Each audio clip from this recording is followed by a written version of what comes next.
Brent in California. Thanks for waiting. Yes, sir. This is Brent in California. Yeah, you're on with Matt and Shane. Hi there. I'm a big fan. I have been for a very long time, over a decade. I've been looking forward to calling in. I'm curious to find out if there's anything that, in particular, Matt and I could disagree on. Well, it says here you're a pantheist and you think the universe is conscious?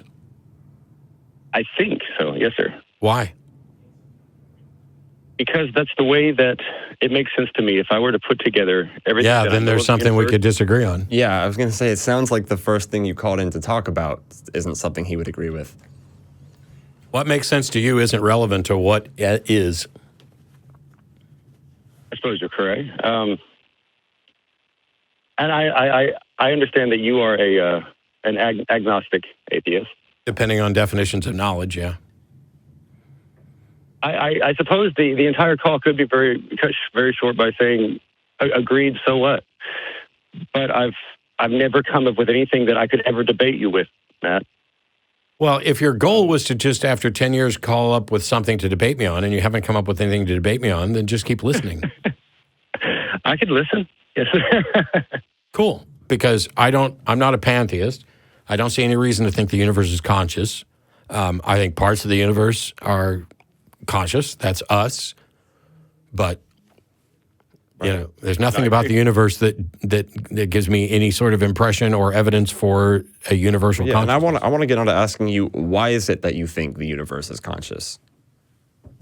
Because after putting together the pieces of what I do know of the universe, and then following that to its end, it led me to consciousness. Okay, I'm going to have to get some clarity there because there was literally nothing of substance there. Shane asked you why you think the universe is conscious, and basically you said, I thought about it, and that's the conclusion. You basically said, I had premises that led to a conclusion. Yeah. And I'm sitting here asking what all of them are. What are these premises, and what is this conclusion? Yep. Okay. Well, you understand as well as I do the fundamentals of physics and all the different laws of nature, physics. I don't know if I understand them as well as you, or better than you, or less well. I understand. Okay. If I were to use an analogy, if I were a caveman inventor, and I were to say, hey, I think that if I were to take some wheels and stick them on a big box and, find a way to make it roll on its own, the wheels to roll on its own, I think that I could make, a transport system. Now, I have no way of proving this or of doing it. Whoa. In my head. Whoa. Yes. What do you mean you don't have any way of doing this? You already evidently know what wheels are and a box is. And so you are hypothesizing that you could make wheels, which you already know how they work. I mean, this is the problem. You're struggling to come up with an analogy, and you're doing it based on already knowing what the outcome is. But when you say you don't have any way to test this, why not? Because I have no way of manipulating the universe itself in order to test that which you don't have any way to put wheels on a box. You don't have to manipulate the universe to do that. Well, then I would expand. How the fuck did we get cars? How did we get cars if we don't have that ability? Let's say that the box is a car and I'm a caveman. I have no way of extracting gasoline. I mean, I could figure it out just as. Wow. Go ahead. Just as I, as a person today, could figure out how to travel to the moon, I suppose. It's like you have a good understanding and you are putting up roadblocks because, hey, somebody thought, hey, this wheel thing or this round thing, it rolls. Look, we can do this, we can do this. Yeah. And then they build up and they get to this point where we have vehicles and we send somebody to the moon. I mean, I was guessing by the beginning of where you were going that you were going to give me the teleological or the watchmaker argument. And it sounded like that's what you were doing. Oh, no. But then, then as you kept progressing, it got into something. I don't see what the gasoline part had to do with that. I'm lost. But okay, what is it? I know what it is, and I'll make the prediction. He is desperate to come up with a scenario where he has a hypothesis that feels intuitively correct, but he cannot actually follow it through to test it.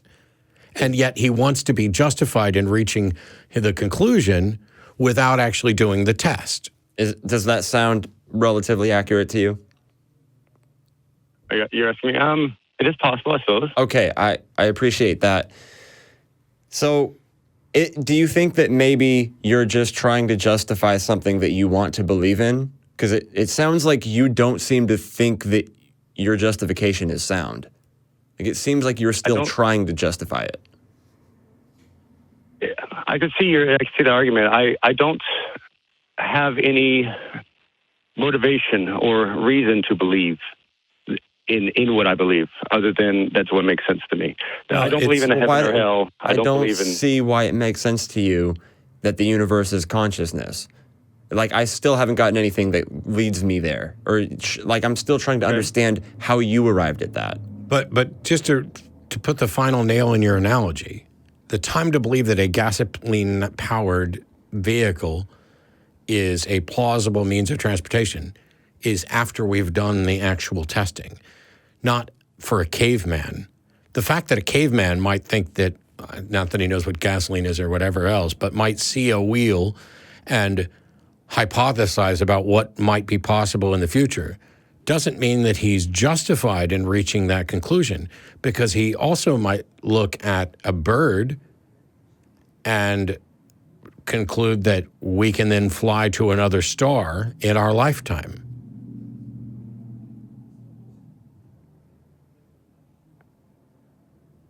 Okay. So how do we get to a universal conscious pantheism? We both agree that there are certain parts of the universe that are conscious. You and I are good examples. Sure. I agree. Consciousness exists. Would we also agree that there are certain parts of my body that aren't conscious?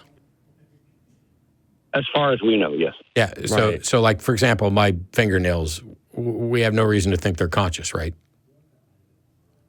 As far as we know, yes, sir. Right. Living things are made up of dead things that somehow, a bunch of things that aren't alive make up things that are somehow alive. Meanwhile, I have, for example, molecules in my body, like water molecules. We don't have any reason to think that they're conscious, right? Correct. As a matter of fact, we have good reason to think that water molecules are not conscious, correct? Yes, sir. So my body is now made up of things that are not conscious, and somehow or another, there is still consciousness produced by my body. So correct. The constituent parts of my body don't make any specific prediction about the whole with regard to consciousness. Okay. The fact that each individual neuron in my brain isn't itself conscious doesn't mean that consciousness does not necessarily mean right. Right. Okay. So this was a way of short circuiting where you seem to be going, which is there is consciousness within the universe. And I want to know how you get from seeing conscious entities in the universe to therefore the universe is conscious.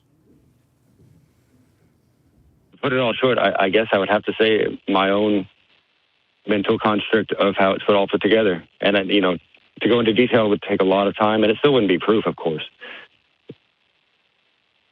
So, yeah, this is what I was afraid of when I calling in for 10 years. That's why I delayed it, because I was afraid that we would just come to a standstill like that. Okay. Well, I'll see you in 2030. Matt, I appreciate talking with you, sir.